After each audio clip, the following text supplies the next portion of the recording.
Que a cada dia nós venhamos ser impactados com as chuvas do Senhor na nossa vida, amém? Convido a igreja a se colocar de pé, aleluia, fechar os seus olhos. Eu sei que o Senhor já falou nos nossos corações de várias formas, através dos louvores.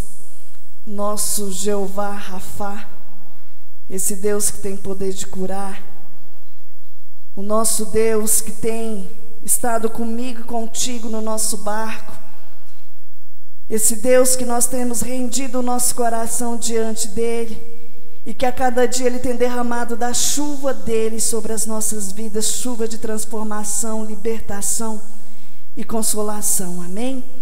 Coloca a mão sobre o teu coração e fala para o Senhor: Senhor, continua falando comigo nesta noite, porque a tua palavra tem poder de transformar. A tua palavra tem o poder de mudar o rumo da minha história.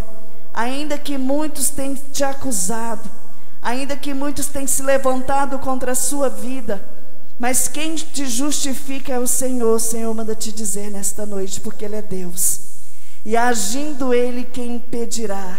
Aleluia. Soberano Deus e eterno Pai, Papai querido, nós te louvamos, nós já te engrandecemos e exaltamos o teu santo nome.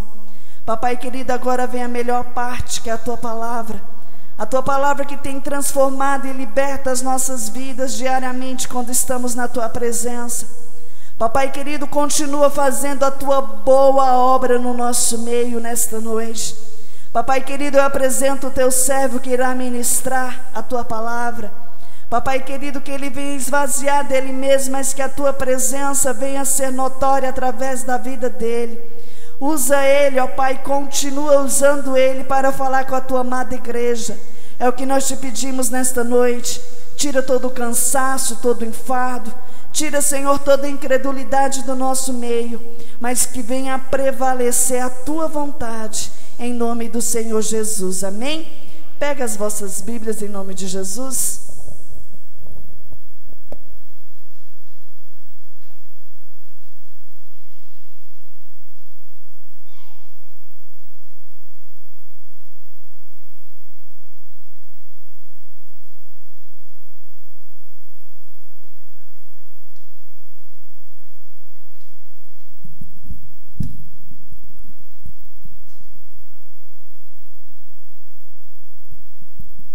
Glória a Deus, cumprimento os irmãos com a paz do Senhor.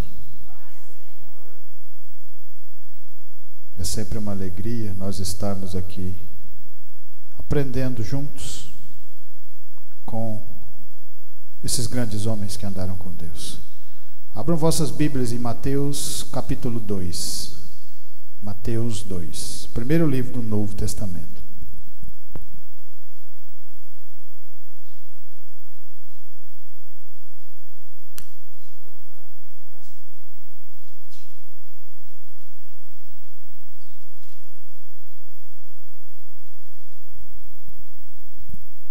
Amém?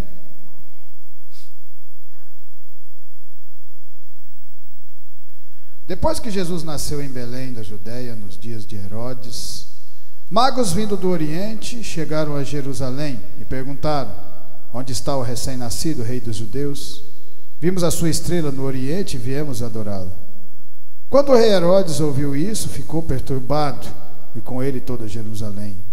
Tendo reunido todos os chefes dos sacerdotes, dos povos e dos mestres da lei, perguntou-lhe onde deveria nascer o Cristo, e eles responderam: em Belém da Judeia, pois assim escreveu o profeta. Mas tu, Belém, da terra de Judá, de forma alguma és menor em meio às principais cidades de Judá, pois de ti virá o líder, que como pastor conduzirá Israel, o meu povo. Então Herodes chamou os magos secretamente e informou-se com eles a respeito do tempo exato em que a estrela tinha aparecido. Enviou-os a Belém e disse: vão informar-se com exatidão sobre o menino. Logo que encontrarem, avise-me para que eu também vá adorá-lo. Depois de ouvirem o rei, eles seguiram o seu caminho, e a estrela que tinha visto no Oriente foi adiante deles, até que finalmente pousou sobre o lugar onde estava o menino. Quando tornaram a ver a estrela, encheram-se de júbilo. Ao entrarem na casa, viram o menino com Maria, sua mãe, e prostrando-se o adoraram. Então abriram os seus tesouros e lhe deram presentes, ouro, incenso e mirra. E tendo sido advertidos em sonho para não voltarem a Herodes, retornaram à sua terra por outro caminho. Depois que partiram, um anjo do Senhor apareceu a José em sonho e lhe disse: levante-se, tome o menino e sua mãe e fuja para o Egito. Fique lá até que o diga a você, pois Herodes vai procurar o menino para matá-lo. Então ele se levantou, tomou o menino e sua mãe durante a noite e partiu para o Egito, onde ficou até a morte de Herodes. E assim cumpriu o que o Senhor tinha dito pelo profeta: do Egito chamei o meu filho. Quando Herodes percebeu que havia sido enganado pelos magos, ficou furioso e ordenou que matassem todos os meninos de 2 anos para baixo, em Belém, nas proximidades, de acordo com a informação que havia obtido dos magos. Então se cumpriu o que fora dito pelo profeta Jeremias: ouviu-se uma voz em Ramá, choro e grande lamentação. É Raquel que chora pelos seus filhos e recusa ser consolada, porque já não existem. Depois que Herodes morreu, um anjo do Senhor apareceu em sonho a José no Egito e disse: levante-se e tome o menino e sua mãe e vá para a terra de Israel, pois estão mortos os que procuravam tirar a vida do menino.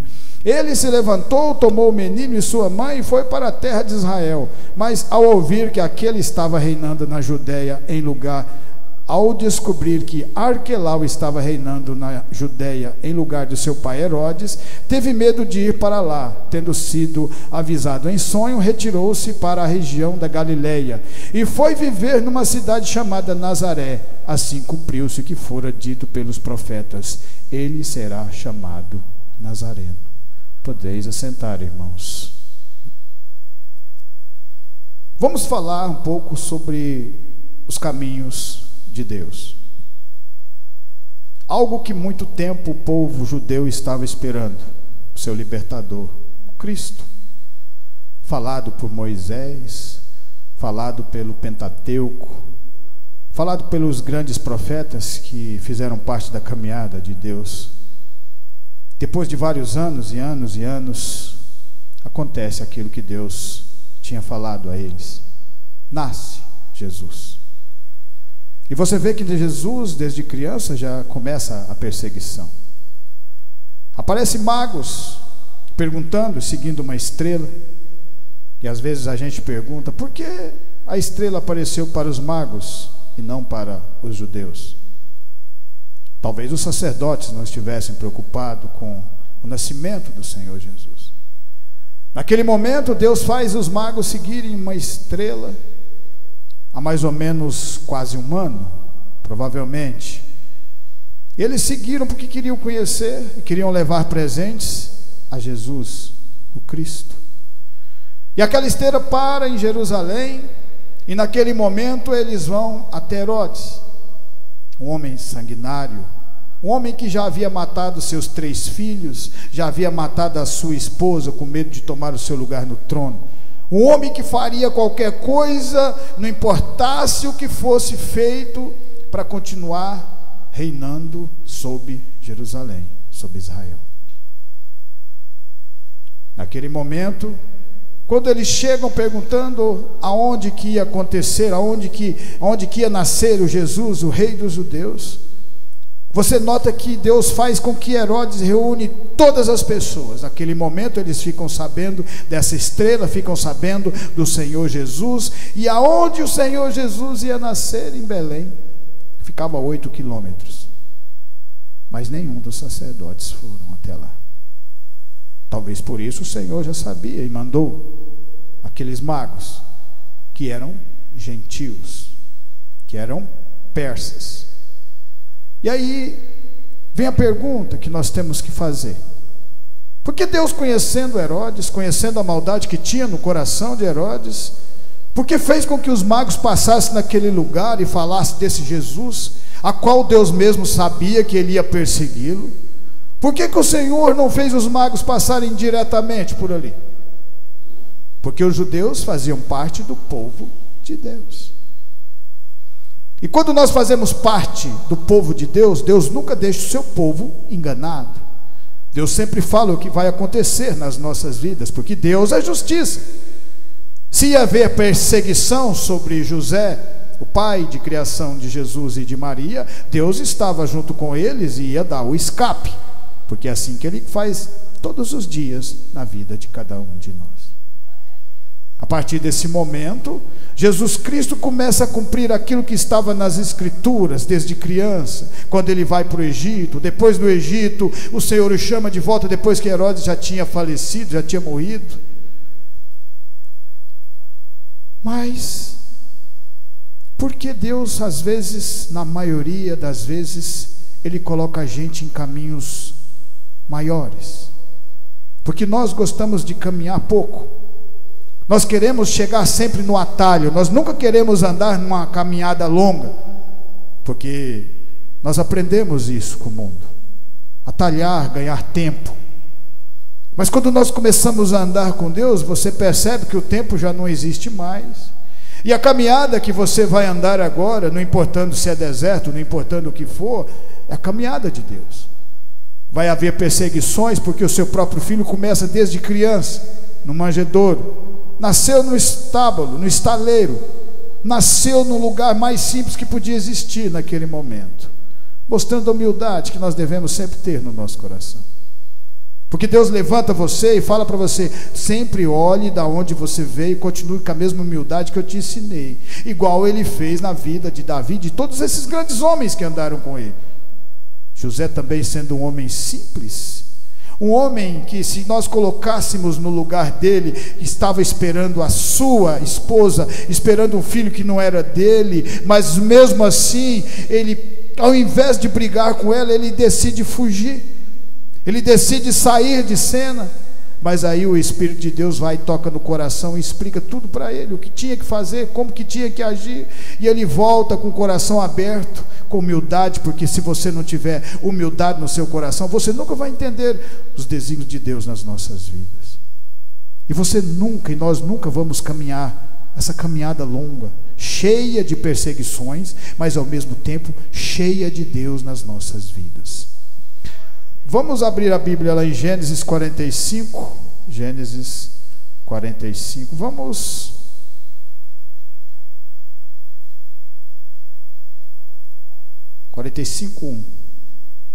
Vamos falar um pouco de José. José, assim como aquele José, pai de Jesus, também tinha uma simplicidade tão grande, tão humilde no seu coração. E você não sabe o tanto que isso agrada a Deus, que quando nós nos humilhamos, nós estamos sempre querendo fazer a vontade de Deus, não importa as dificuldades que venham.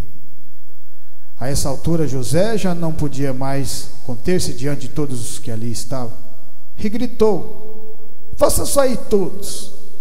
Assim ninguém mais estava presente quando José se revelou a seus irmãos, e ele se pôs a chorar tão alto que os egípcios ouviram, e a notícia chegou ao palácio do faraó. Então José disse a seus irmãos: eu sou José, meu pai ainda está vivo. Mas os seus irmãos ficaram tão pasmados diante dele que não conseguiram responder-lhe. Chegue mais perto, disse José a seus irmãos. Quando eles se aproximaram, disse-lhe: eu sou José, seu irmão, aquele que vocês venderam ao Egito. Agora, não se aflijam, nem se recriminem por terem me vendido para cá, pois foi para salvar vidas que Deus me enviou diante de vocês. Já houve 2 anos de fome na terra, e nos próximos 5 anos não haverá cultivo nem colheita. Mas Deus me enviou à frente de vocês para lhe preservar um remanescente nessa terra e para salvar-lhe a vida com grande livramento. Deus pega José, pequeno, dá sonhos para ele e coloca ele numa caminhada distante, uma caminhada árdua, uma caminhada com sofrimento, mas uma caminhada com vitórias. Mas lembra que a vitória do crente nunca vem quando você começa a caminhada, porque a vitória do crente, ela vem na caminhada, e depois no final da caminhada é que está o verdadeiro sentido de todos nós andarmos juntos para chegar até lá, chamado vida eterna. A partir desse momento, José é vendido pelos seus irmãos, porque ficam com inveja dele por causa do seu pai, porque seu pai o amava, porque seu pai amava Raquel, que morreu, deixando o seu irmão Benjamim, que era mais novo. A partir daquele momento, com os sonhos que José tinha, seus irmãos resolvem matá-lo, jogando ele num poço, querendo acabar com os sonhos de José. Mas quando Deus tem um sonho a realizar na vida de cada um de nós, lembre-se que não existe Herodes, não existe Faraó, e não existe mal, não existe serpente que possa fazer com que esse sonho se acabe, porque é de Deus, e o sonho de Deus sempre acontece, não importa com o tempo, não importa com a caminhada. Se você nota, José acredita, porque hora nenhuma ele podia ter fugido do Egito quando ele estava com Potifar. Potifar o compra como escravo. E a partir do momento que José começa a trabalhar na casa de Potifar, as coisas começam a dar certo. Porque quando você começa a andar com homens que são homens de verdade, ou mulheres que são mulheres de verdade, no caminho da palavra de Deus, a palavra de Deus fala: aquele que te abençoar, abençoado será. E Potifar estava sendo abençoado através das bênçãos que José tinha nas mãos do Senhor.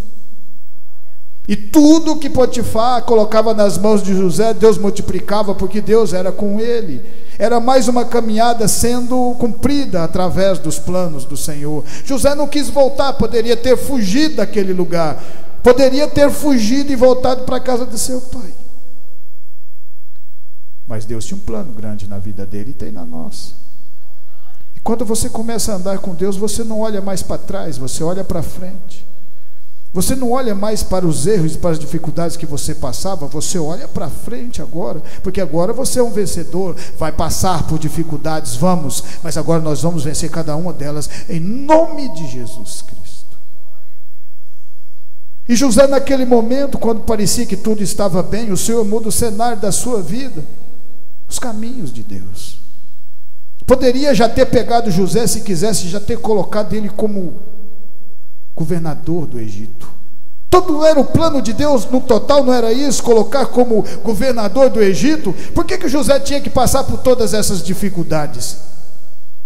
Porque José, passando pelas dificuldades, ia valorizar aquilo que Deus tinha na mão, na vida dele. Quanto maior são as dificuldades que nós vencemos, mais nos aproximamos de Deus e mais nós agradecemos a Deus. Quantas vezes nós olhamos para trás e vimos nós caídos no chão, e nós vimos que hoje nós estamos hoje porque o Senhor nos pegou com a sua mão poderosa e colocou perto do nosso coração e falou: está vendo o valor que tem você andar comigo agora? José sabia, você também sabe, eu também sei, porque um dia nós estávamos caídos e hoje nós estamos levantados, somos vencedores.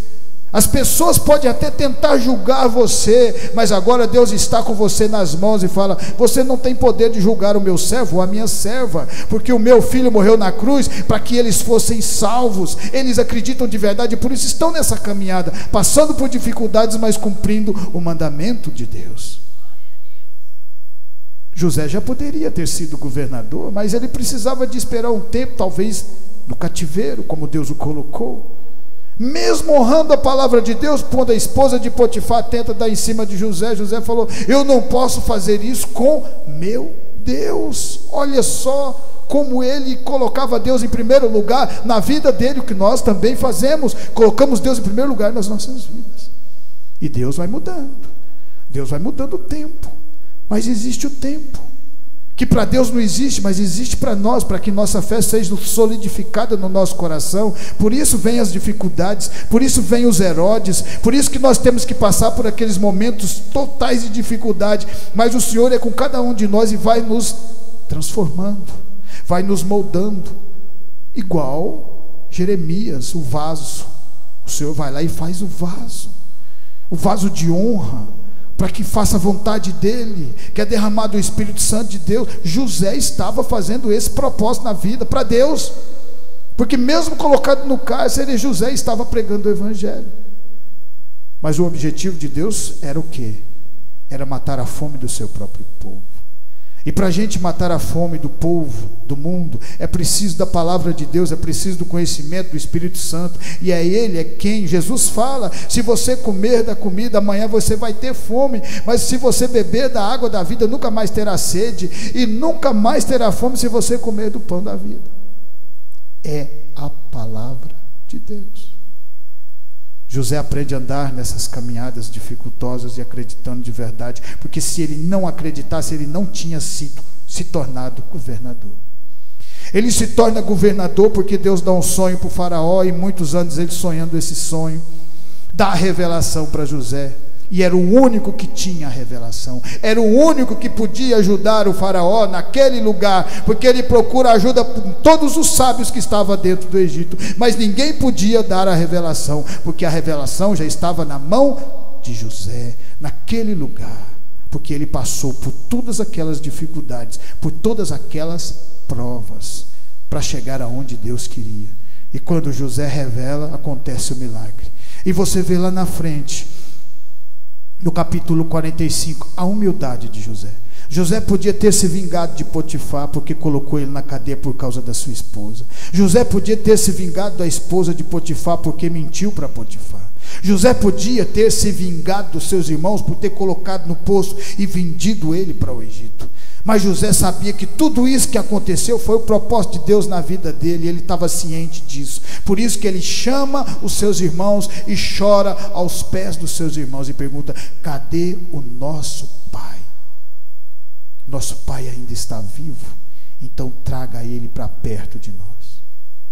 Esse é o verdadeiro sentido de Deus nos dar a palavra, para que a gente sempre traga mais pessoas para ouvir o Evangelho, para que a gente esteja sempre mais junto, ouvindo o Evangelho e aprendendo, e fazendo aquilo que Deus quer, amar o próximo, para que nós continuemos aprendendo cada vez mais, nessa caminhada que é árdua, mas é gratificante.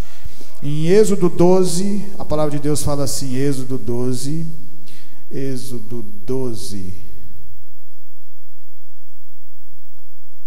21.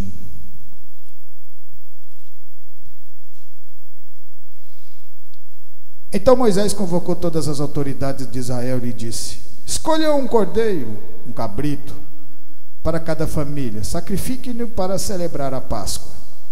Molhe um feixe de isopo no sangue que estiver na bacia e passem o sangue na viga superior e nas laterais das portas. Não de vocês poderá sair de casa até o amanhecer. Quando o Senhor passar pela terra para matar os egípcios, verá o sangue na viga superior e nas laterais da porta, e passará sobre aquela porta, e não permitirá que o destruidor entre na casa de vocês para matá-los. Aqui o Senhor ia mandar a última praga, a morte dos primogênitos. Mas antes que isso acontecesse, ele pede para que os judeus, os hebreus, matem um cordeiro, peguem o sangue e passem nos umbrais da porta, porque naquela noite ia passar o destruidor. Passar por cima, que significa Páscoa. A Páscoa significa passando por cima. E naquele momento os primogênitos de tudo no Egito iam morrer, menos os hebreus, por causa do sangue do cordeiro. Deus não podia simplesmente chegar lá e tirar esse povo e levá-los para o deserto, ou para onde ele quisesse levar? Sim, podia. Ele tinha poder para isso? Sim, ele tem poder para isso. Só que aquilo que Deus faz no meio de nós é para ver se nós estamos realmente aprendendo com a palavra, se nós estamos obedecendo a palavra ou não. As dificuldades são colocadas para nós crescermos. A dificuldade é como a água da vida, que você bebe e você continua se mantendo em pé. Se você não se alimentar, você amanhã ou depois você vai cair de fraqueza. A palavra de Deus é a mesma coisa. E quando o Senhor coloca essas dificuldades, Ele está olhando dentro do seu coração para ver se você continua andando reto na palavra do Senhor ou você vai desviar. Nesse momento aqui, aquele cordeiro que estava sendo crucificado lá, aquela criança que nasceu, estava aqui nesse momento, justificando através do sangue nos umbrais, para que aquele povo fosse liberto, livre. Porque quando você anda com Deus, você não é preso, você não anda mais sob as concupiscências, você não anda mais preso pelos seus vícios, pela imoralidade. Você agora é uma pessoa reta na palavra de Deus, e Deus cuida de você a partir do momento que você se esforça. Não significa que nós não vamos cair, porque o cair é do homem, o levantar é de Deus, mas existe uma parte que você tem que se esforçar. A maioria dessas pessoas que foram tiradas da escravidão morreu no deserto, não conseguiram chegar até o final. Mas no meio desse povo existiu vencedores mais jovens que olhou e aprendeu e caminharam até o final. Mesmo que fossem poucos que conseguissem chegar, igual Caleb, igual Josué, Arão e Moisés, os mais velhos chegaram até o final. Foram a minoria? Foi. Mas para Deus não importa, não é quantidade, é qualidade. Para Deus o que importa é o seu coração estar sempre voltado para Ele, aprendendo cada vez mais. Ele se alegra quando vê vocês numa sexta-feira vindo aqui ouvir a palavra do Senhor. Ele olha dentro do coração e fala: estão tentando aprender, estão aprendendo, estão crescendo, estão desenvolvendo. E não tem como você crescer espiritual se você não ouvir a palavra de Deus. É preciso ouvir para que você cresça. É por isso que Moisés, e quando o povo foi liberto do cativeiro, demorou mais quase um ano. O Senhor não mandou as 10 pragas de uma vez, Ele mandava uma, depois mandava Moisés, ia lá e pregava a palavra para o faraó, e o faraó falava: não conheço esse Deus, não dou moral para esse Deus, e mandava outra. No final ele falou assim: realmente, vocês podem ir e orem para esse Deus nos abençoar. Está vendo como que é a diferença da pregação?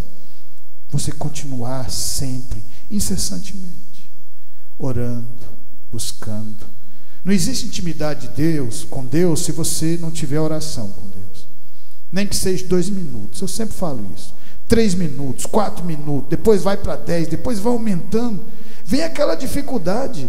É como caminhar. A primeira vez que você caminhar vai doer tudo, vai doer seu corpo inteiro. Mas na segunda, e quando você imaginar você se esforçando, é o seu corpo que quer fazer você ir caminhar, não é você mais. Já está quer que você caminhe. As mesmas coisas são com Deus. No começo, na oração é difícil, você fica voando, você que está orando, de repente você já está pensando em outra coisa. Mas quando você imaginar que você já estiver orando mais ou menos 40 minutos, depois 1 hora, quando você pensar que não, você está orando sem ver, e Deus já está falando com você, você começa a flutuar. É coisa maravilhosa as coisas de Deus. Esse é o verdadeiro sentido, a oração. A partir desse momento aqui, Deus coloca o povo no deserto. Como que Deus pega um povo que estava 400 anos na escravidão e coloca no deserto? O povo já estava sofrido. Mas aí que vem as coisas de Deus. Deus sabe todas as coisas. Os planos de Deus é sempre maior do que os nossos. Se colocar na nossa cabeça 400 anos de escravidão, você já quer ir para o jardim do Éden, quer ficar lá tranquilo, tomando água de coco. Mas o Senhor pega e coloca no deserto. Sabe por quê? Porque 400 anos aquele povo foi sendo preparado para caminhar no deserto. Você só vai caminhar no deserto quando você olhar pelas dificuldades que você já passou no mundo, que você precisa de Deus, e Ele está sempre conosco através dessa palavra. Aí você vai colocar Deus mais e mais dentro do seu coração e confiar de verdade, e Ele faz a diferença nas nossas vidas. E mesmo 400 anos foi uma minoria que chegou lá no final dos velhos, mas os jovens chegaram, mas os jovens lutaram, mas os jovens se tornaram vencedores por causa daqueles velhos que estavam lá na frente, mostrando que Deus sabe todas as coisas, e é preciso a gente confiar nele. Ele podia muito bem pegar Jesus e não deixar passar por aquela situação, pegar José e Maria, mas tiveram que passar por toda aquela situação, para mostrar que Ele é Deus de verdade, e que Ele sabe, Ele tem o melhor propósito, os propósitos nas nossas vidas, e basta a gente caminhar e acreditar que Ele vai nos levar pelo melhor caminho. Atos 9, a palavra de Deus fala assim, veja só, como que a gente pensa diferente. Olha o que acontece em Atos. Os planos de Deus é um, os planos dos homens é sempre outro. Olha o que acontece aqui em Atos 9, 10. Atos 9, versículo 10. Olha que coisa maravilhosa. Em Damasco havia um discípulo chamado Ananias. O Senhor o chamou numa visão. Ananias, eis-me aqui, Senhor, respondeu ele. O Senhor lhe disse: vá à casa de Judas, na rua chamada direita, e pergunte por um homem de Tarso chamado Saulo. Ele está orando. Numa visão, viu um homem chamado Ananias chegar e impor-lhe as mãos para que voltasse a ver. O Senhor, numa visão, fala com Ananias para ir na casa de Saulo. E Saulo, orando naquele momento, não estava enxergando, também vê Ananias chegando e colocando a mão na cabeça dele. Olha o que Ananias fala. Respondeu Ananias: Senhor, tenho ouvido muita coisa a respeito desse homem e de todo o mal que ele tem feito a teus santos em Jerusalém.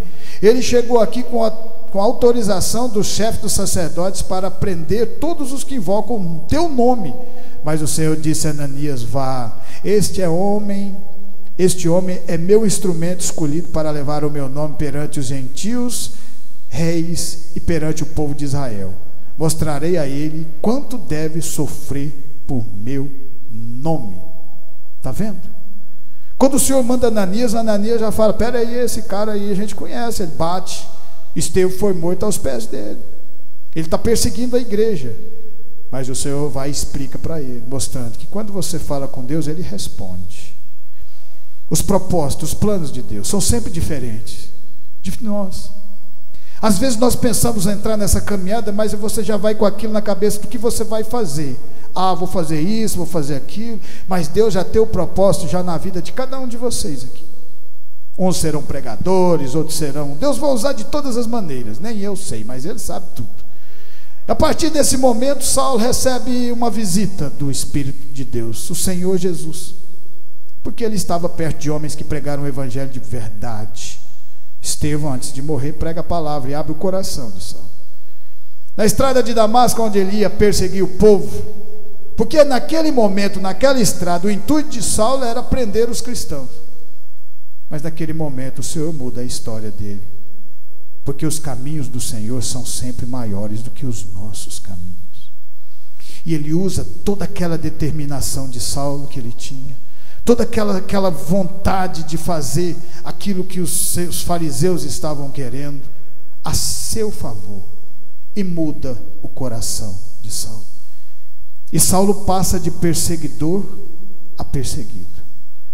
Mas essa caminhada de Saulo acontece da noite para o dia, quando ele começa a fazer a obra de Deus e levantar igrejas? Não, demora mais de 10 anos a caminhada. Ele teve que esperar o tempo, ele teve que aprender, ele teve que se humilhar, ele teve que aprender que não importava toda a sua cultura, todo o seu intelecto, todo o seu entendimento, toda a sua letragem, assim como Moisés quando era formado.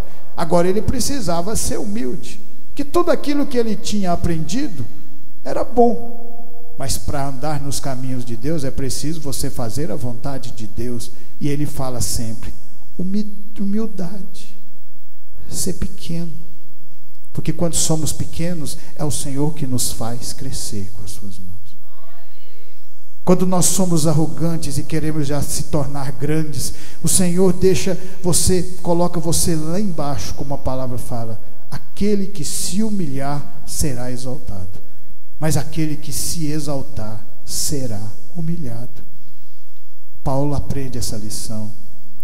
Ele aprende essa lição de uma maneira tão maravilhosa que ele apanha e levanta. Quando ele está, mas Silas, quando eles são açoitados porque estavam pregando o evangelho, não estavam fazendo nada de errado, são presos por causa da palavra de Deus. Naquele momento, qualquer um de nós que estivesse no lugar dele, sem ter o conhecimento da palavra, ia ficar mastigando por Deus: por que eu estou nessa situação? Mas eles não fizeram isso. Mas José não fez isso. Mas José e Maria também não fez isso na perseguição, porque toda vez que eles iam ser perseguidos, o Espírito de Deus os tirava daquela situação e colocava eles mais para frente, protegendo-os, levando ouro, levando incenso, levando mirra para eles, porque eles eram pobrezinhos e não tinham condições. O Senhor levanta povo lá da Pérsia para mostrar para eles que Ele cuida de cada um de nós, e acreditar de verdade. Naquela situação, ao invés de Paulo e Silas se descabelarem, eles começam a louvar a Deus, a glorificar o nome de Deus. Eles ainda não estavam entendendo de verdade o porquê que eles estavam, porque o Espírito de Deus os tinha conduzido até aquele lugar, mas sabia que o Espírito de Deus os tinha colocado naquele lugar, e se tinha colocado, haveria um propósito ali. Quando eles começam a louvar o nome do Senhor naquele lugar, as cadeias se quebram e abrem todas as prisões, as correntes que estavam nas mãos deles se abrem todo, e eles ficam livres, libertos, porque quem anda com Deus nunca fica preso. Quem anda com Deus de verdade, de coração aberto, que busca incessantemente, é raridade ter depressão. Não tem, porque você está debaixo das mãos poderosas do Senhor, e quando você clama, o Senhor ouve, e o Senhor coloca as mãos e fala assim: toma mais um pouco de cura, estou curando, estou transformando, estou fortalecendo vocês, para que vocês continuem fazendo a minha obra, assim igual esses grandes homens fizeram. Paulo e Silas estavam aprendendo a lição naquele momento, estavam naquele lugar porque o carcereiro estava ali para ser salvo. Então você vê como que Deus é maravilhoso e sabe todas as coisas, e você vê a importância que existe ganhar uma alma para o Senhor. Você não sabe o valor que é isso para Deus. É por isso que quando Pedro falou: mas Senhor, e se a pessoa errar e voltar, quantas vezes nós temos que perdoar? 7? Aí Jesus fala para Pedro: 70 vezes 7.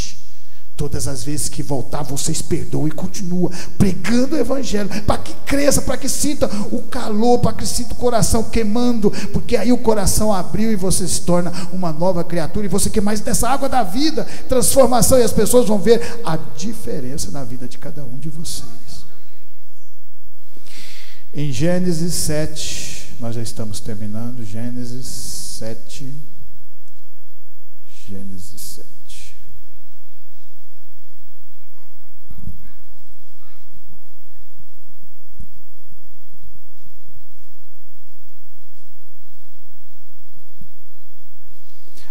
7:17, a palavra de Deus fala assim: 40 dias durou o dilúvio, e as águas aumentaram e elevaram a arca acima da terra.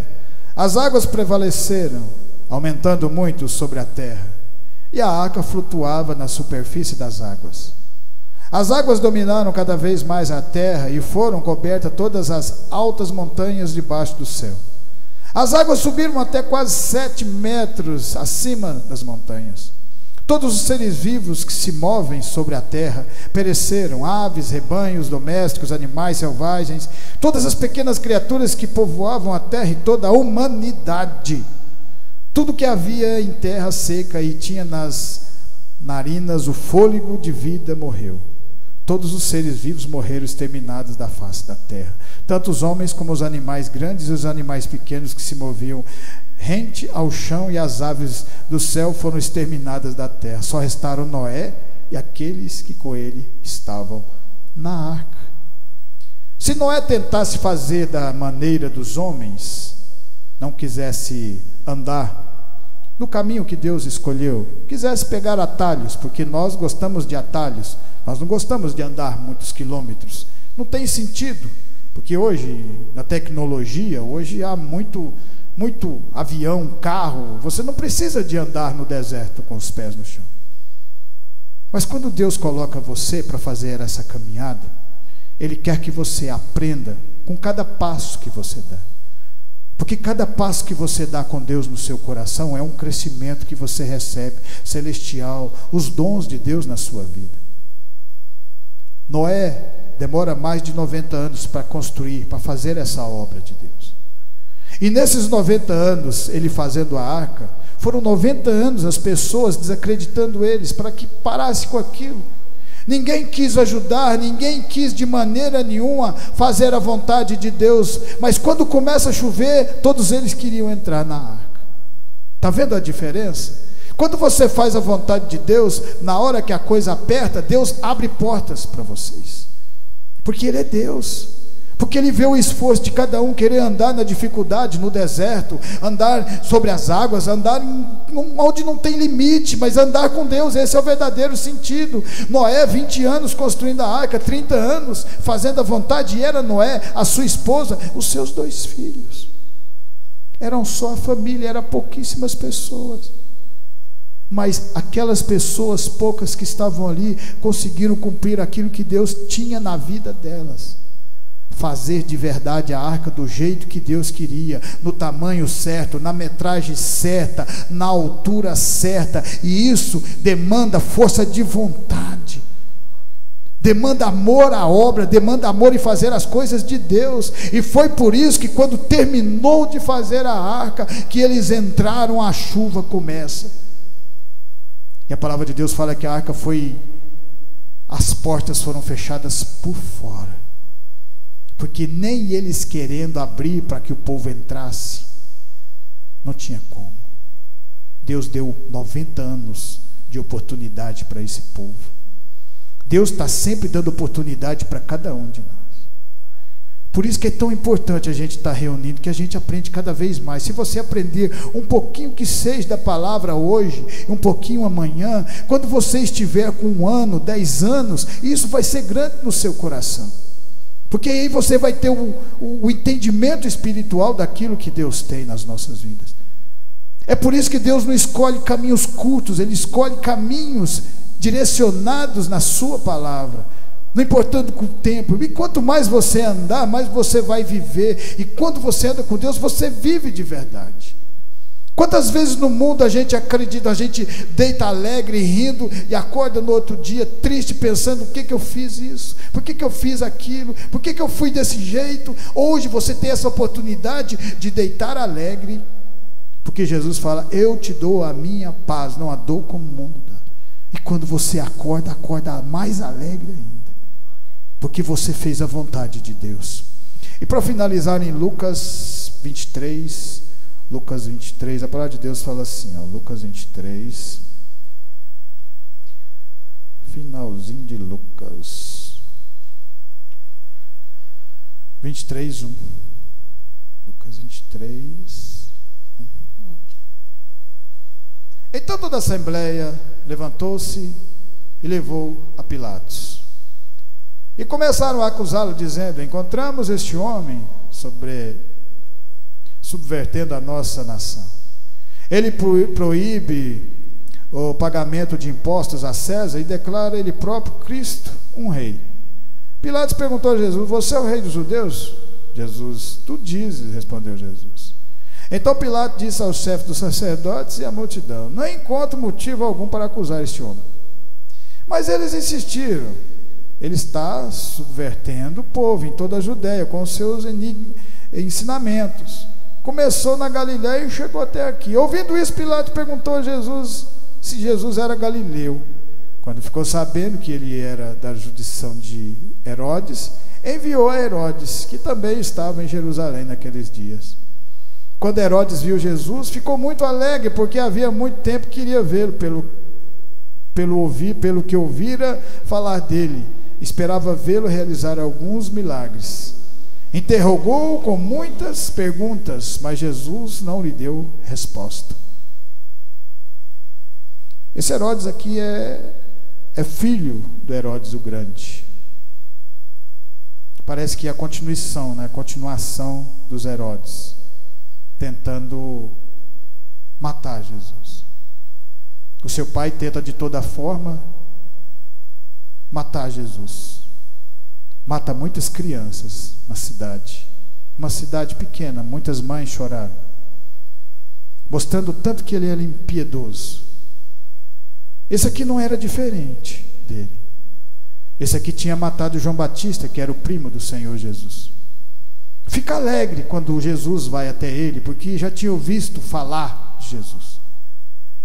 Mas quando ele começa a falar com Jesus, Jesus não responde uma única pergunta para ele. Jesus não fala nada.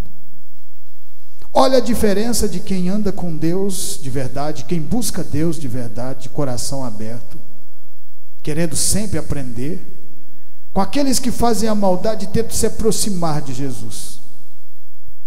Jesus aqui nessa situação, mais um caminho colocado pelo Senhor, para mostrar que não existe Herodes que possa vencer a Deus, para mostrar que não existe faraó, não existe rei, não existe nada que possa vencer os propósitos de Deus nas nossas vidas.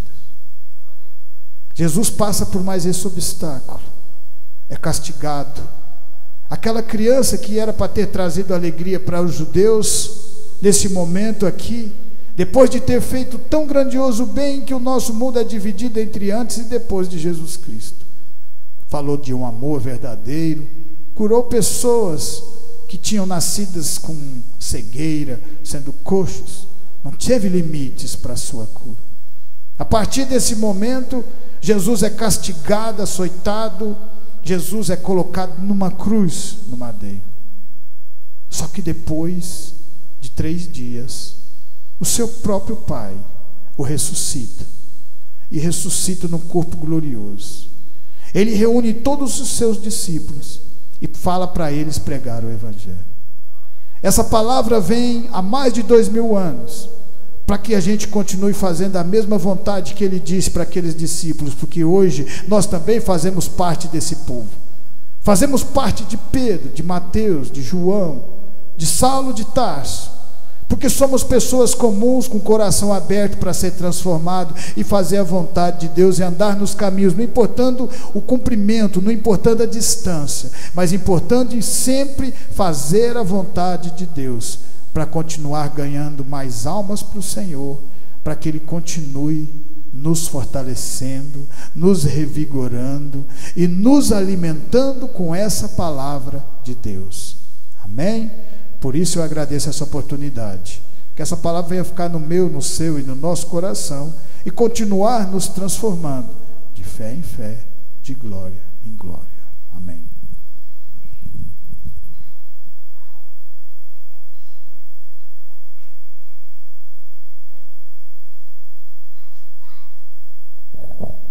Amém? Quem precisa de oração?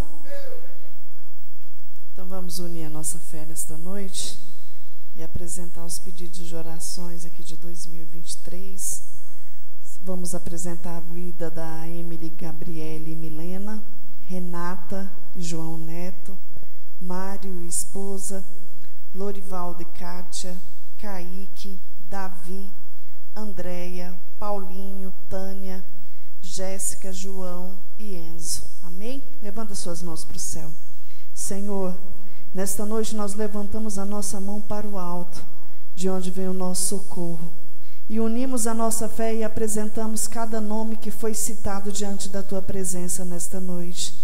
Nós sabemos que o Senhor é um Deus onisciente e onipresente, um Deus de perto e um Deus de longe, que nesta noite o Senhor vem alcançar cada vida, trazendo paz, trazendo esperança, trazendo refrigério na vida de cada alma nesta noite, trazendo a cura do Senhor, a libertação do Senhor sobre essas vidas. Papai querido, da mesma forma que a Tua misericórdia nos alcançou, que a Tua misericórdia venha alcançar cada um deles nesta noite. É o que nós Te pedimos, ó Pai. Faça um milagre na vida de cada um deles. Nós Te pedimos nesta noite. Supra as necessidades materiais, as necessidades espirituais de cada um deles nesta noite. Guarda, livra, ó Pai. Nós Te clamamos nesta noite e Te agradecemos por estarmos aqui, por sermos escolhidos como os intercessores do Teu reino, para ganhar essas almas para o Senhor Jesus. Papai querido, obrigada por este momento. Que o Senhor venha levar cada um dos irmãos debaixo das Suas mãos santas e poderosas, livrando do acidente, livrando do homem sanguinário e fraudulento, e que as bênçãos sem medidas do Senhor venham estar sobre a Tua igreja nesta noite, sobre a vida de cada um que nos ouviu nesta noite, dos nossos vizinhos da direita, da esquerda, da frente e do fundo. Papai querido, e que a paz que excede todo entendimento venha ser derramado sobre a Tua igreja nesta noite, em nome do Senhor Jesus. Amém?